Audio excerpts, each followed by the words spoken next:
兄弟们呐，总有一台 M276能把人给整疯啊！在这台发动机上，你会遇到各种奇葩故障。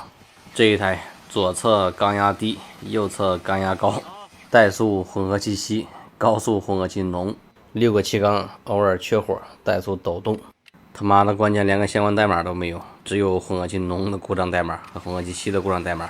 这种鸟问题能把人折磨的精神不正常啊！来启动。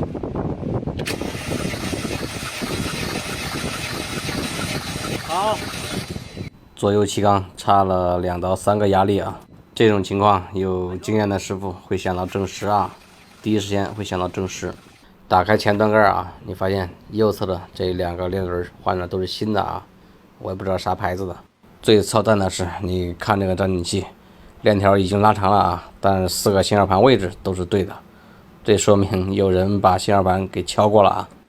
等着吧，兄弟们，哥们儿盘好之后，给大家总结一下这台车的故事。